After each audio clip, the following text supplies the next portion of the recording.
So, Justin and our local panel.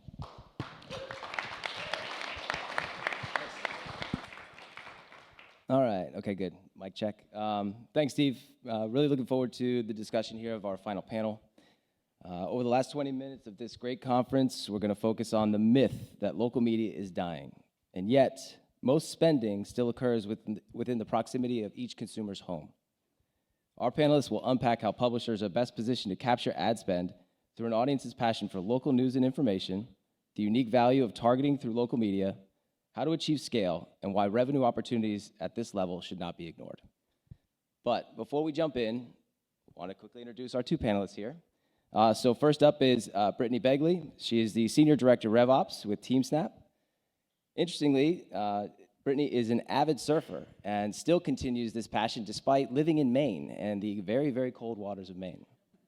Second, we have Scott Kelliher. Scott is the head of revenue with Newsbreak.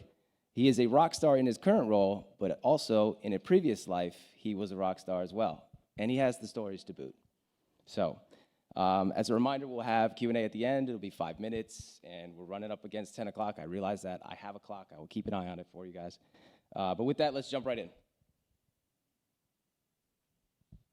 Okay, so Steve, I'm going to throw, sorry, Scott, did I call you Steve? What a jerk. All right, Scott, my bad. Sorry, guys. So Scott, we'll throw this one to you. If local media isn't dying, what's the value of local media to brand advertisers? So I think it's pretty clear, based on the comments that everybody's been making thus far, local media is not dying. You know, we had 30A up here just a minute ago. Steve, I don't know where you just went, was referring to Patch. Like, local is clearly not dying.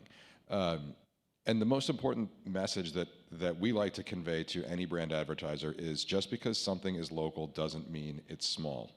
Every brand advertiser I've ever heard of is like, it's got to be at scale. I need scale. You got to help me achieve scale. That's great.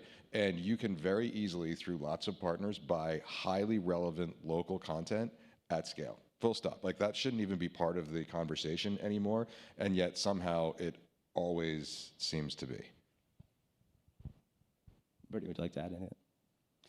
Yeah, I mean, when you think about what's important, what's relevant to a user, what's more relevant than where they live, right? What's more important to them than what's happening in their own community? And I think we've lost sight of that when we're not focused on local.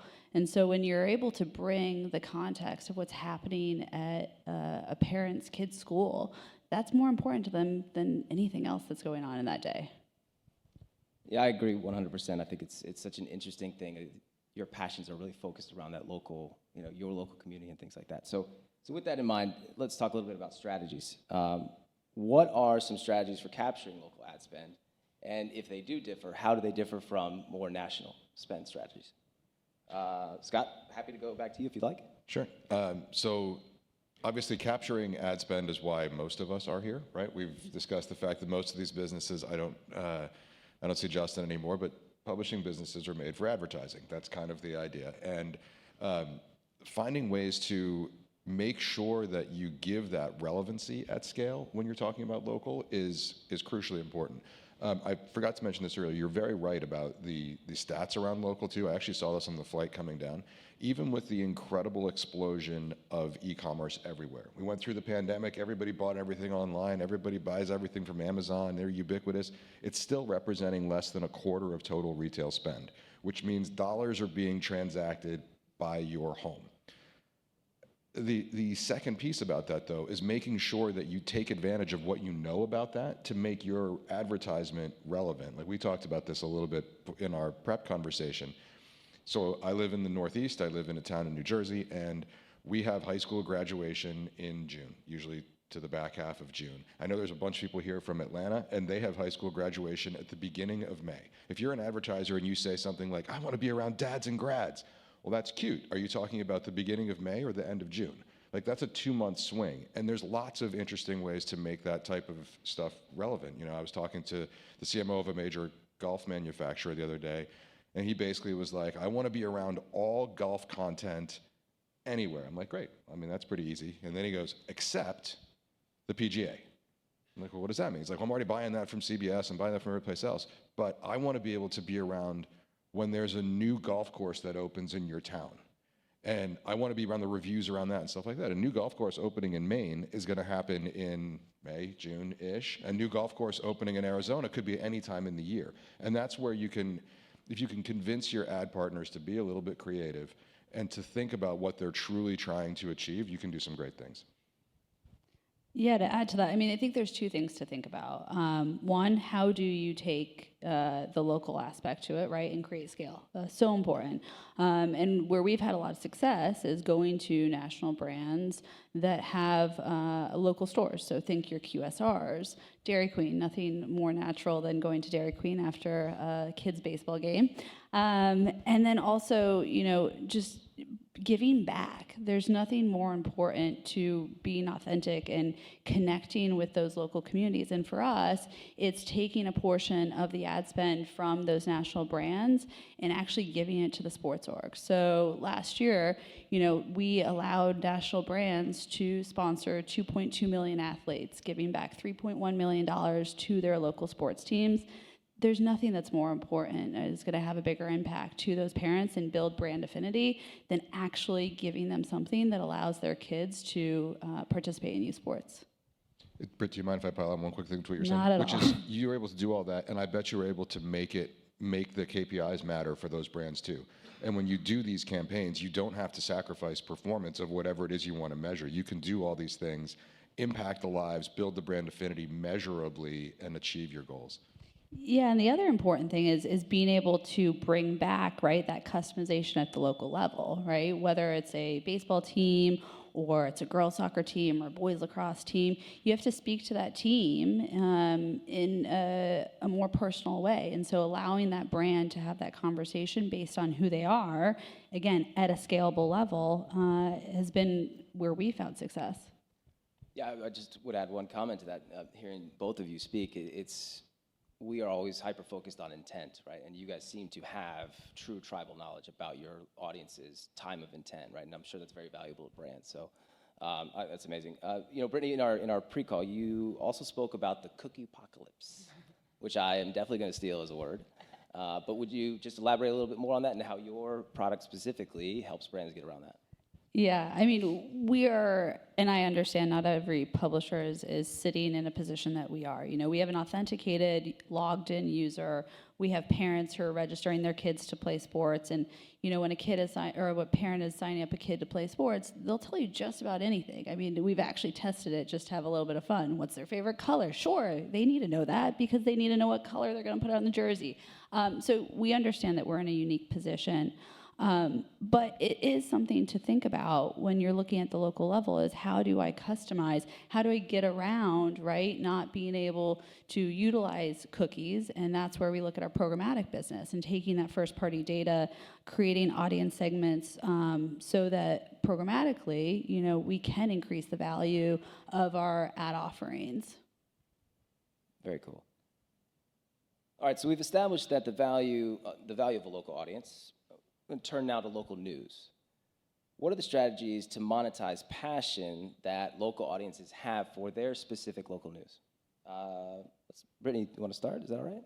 There's a lot of passion in sports, so it's an easy place to kick off. I mean, yeah, that's what, you know, for TeamSnap, that's what we're capitalizing on. I mean, we're capitalizing absolutely on the passion, not only for, you know, those parents who themselves grew up playing sports, you know, understand the impact that it had on their own lives, right, bringing that into the business world, but the passion for their kids. I mean, you know, when you talk to a parent, what's the most important thing, and what wouldn't they do for their kids, and that passion, and then being able to convey that to the brand and allowing the brand to be part of that, but not only be part of it, but be part of it at the right time. So again, we're in a unique position where we know when the game is ending and being able to put the right brand in front of that parent based on where they are, geolocation, how far they are from home, and you know, making sure that Dairy Queen is on the way home from the game. That's really cool. For me, it was a Slurpee. Always was a Slurpee. Yeah. We're talking to 7-Eleven, so. Yeah, exactly. Nice. Scott, this is definitely right up your alley in terms of local news. So Yeah, this is our bread and butter. And if anybody's unfamiliar with Newsbreak, I do have a personal KPI for these types of events, just to see how many people I can get to install our app. So please do that while you guys are thinking about this. But Our local news app, our company's mission and the reason for being here is to help solve for some of the local news deserts. We've seen 2,500 newspapers go out of business in the last 18 years. We've all read those articles. But for us, what really changes is, like, you guys can really lean into the passion point, and I love that, not gonna lie, a little jealous. But for us, it's about utility.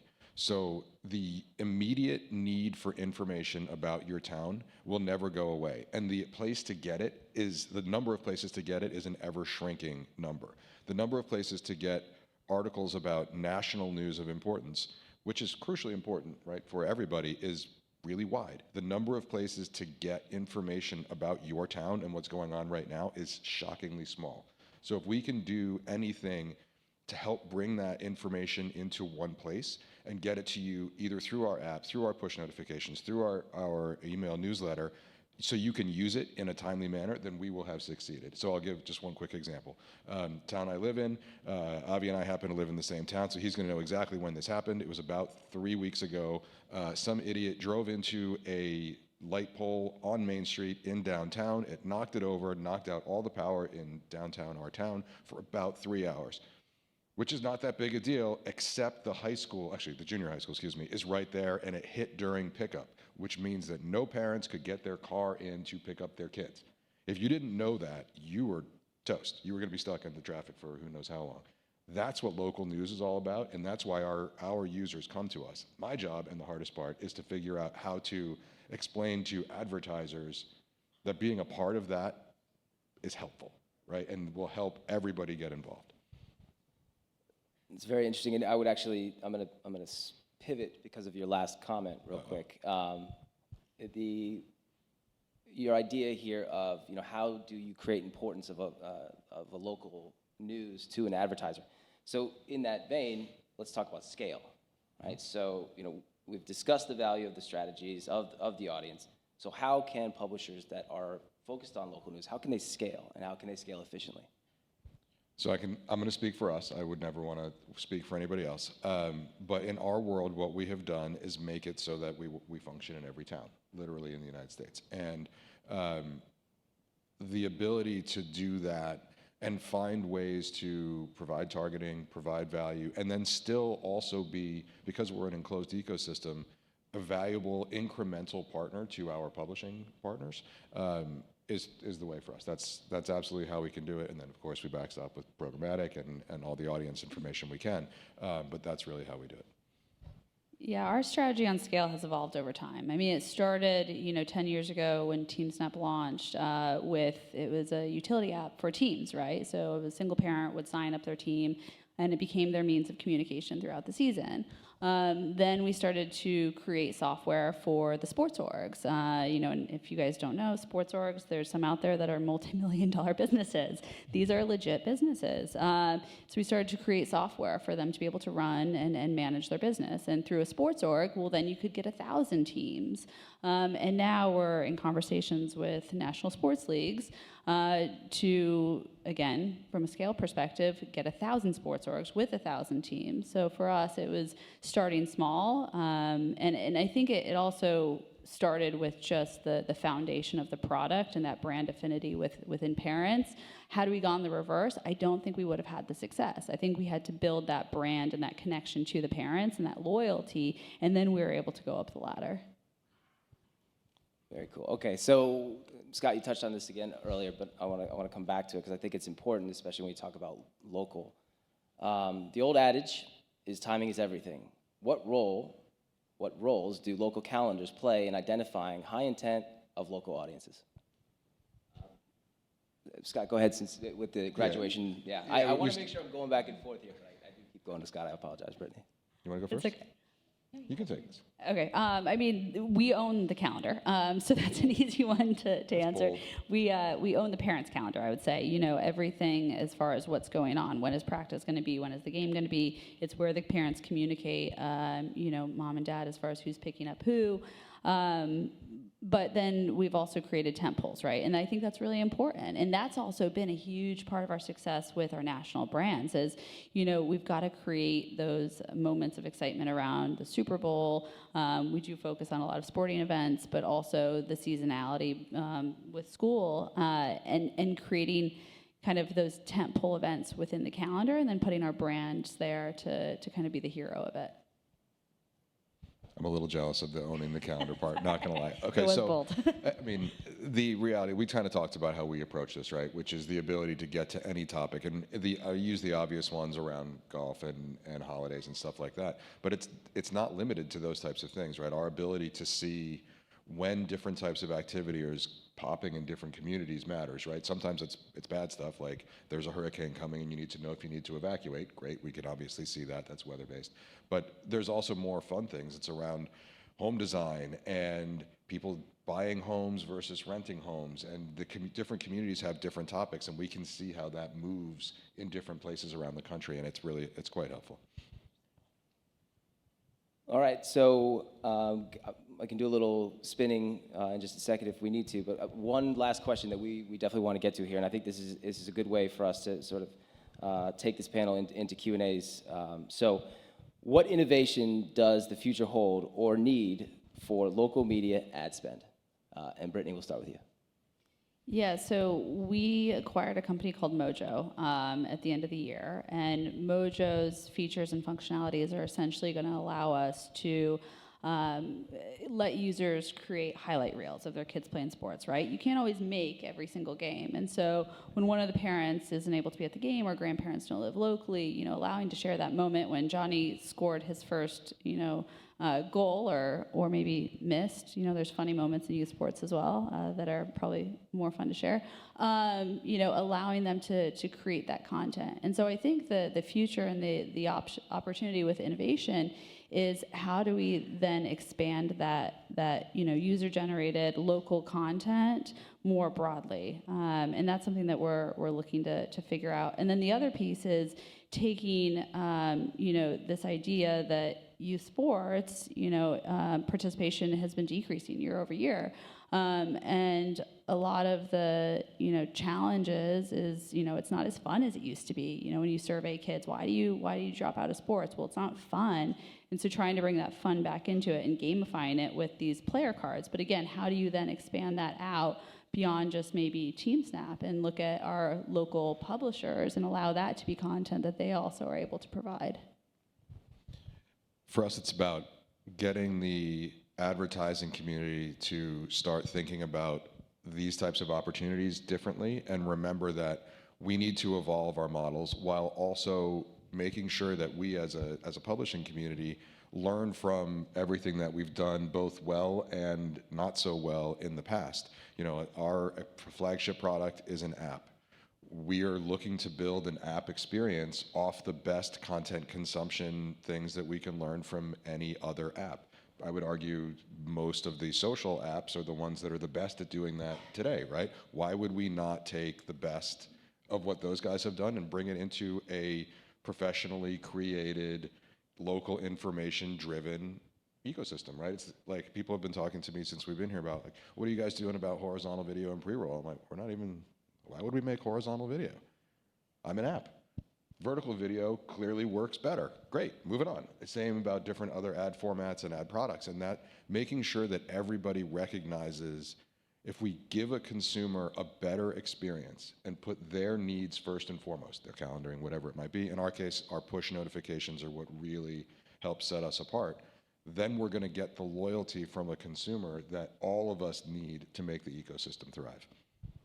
Very cool. All right, we've got 2 minutes before Q&A. I do want to ask one question, and Scott, you bring up a good one. Brittany, I'm assuming you guys offer these as well, but push notifications. One of our brands is very successful with push notifications. Just give me a little sense on what push notifications roles play in keeping your brands top of mind with your audience. So we actually hold certain parts of the app products inventory as sacred, right? That brands can't touch. And the idea is that the most important thing is that users are engaged and coming back to the app and using the app. And from that, you know, obviously we'll have more inventory and we'll have more to sell to brands. So push notifications is one of them. It's sacred. We use push notifications to drive users to the app, to the features, whether, again, it's the beginning of the game, the end of the game, there's the score, there's something there for them to look at. But where we do bring a brand into the experiences, for instance, and I'll stick with my Dairy Queen, at the end of the game, we have a post-game report that comes out, the scores, the stats from the end of the game, and it's going to bring the user into the app. But if we brand that Dairy Queen, fewer people will likely come into the app.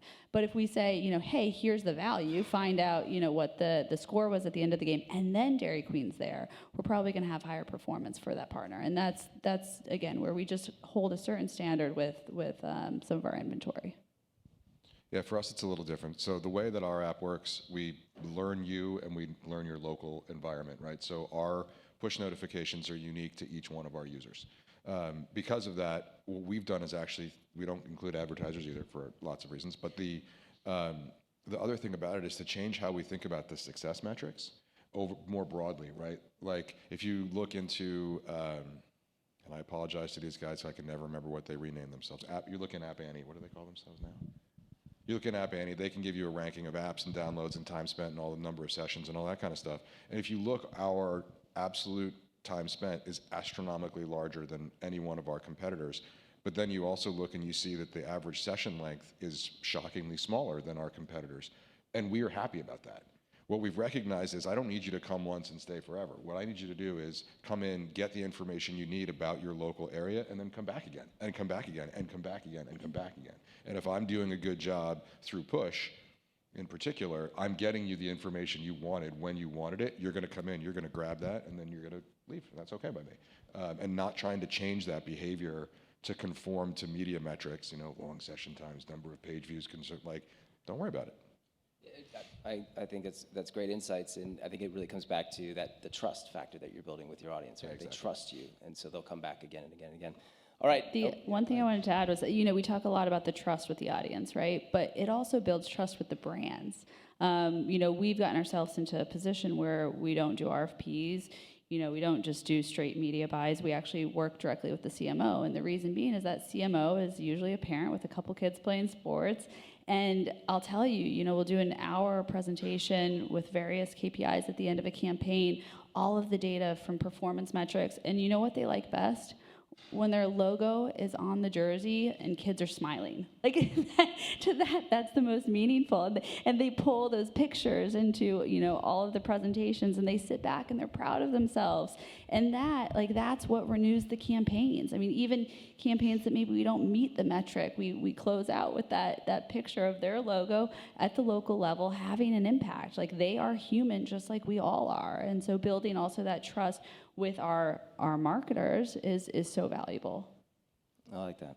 Well, want to kick it out for some Q&A, Steve? Yeah.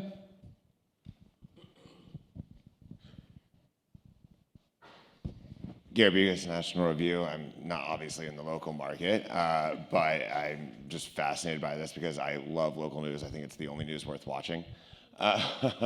So my question's for you, Scott, at Newsbreak.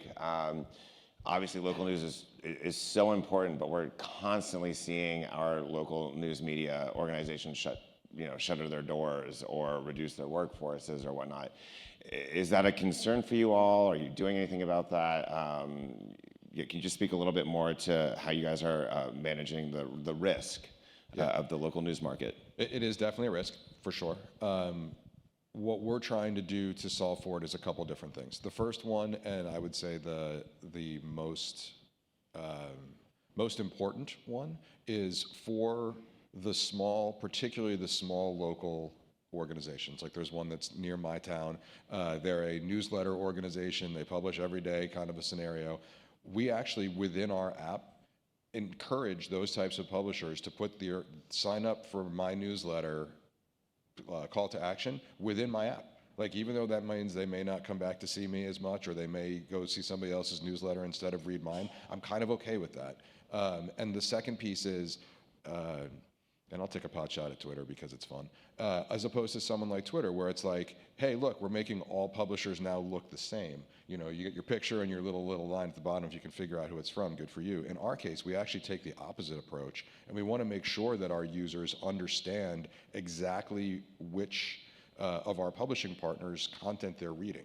so that they know to trust the information. The local brands can then get the recognition they need. And so then if the users want to go do other things, that's great. And then the last piece about this, like I said before, is we try and make everything we do incremental to what any publisher is doing on their own. So I'm purely additive.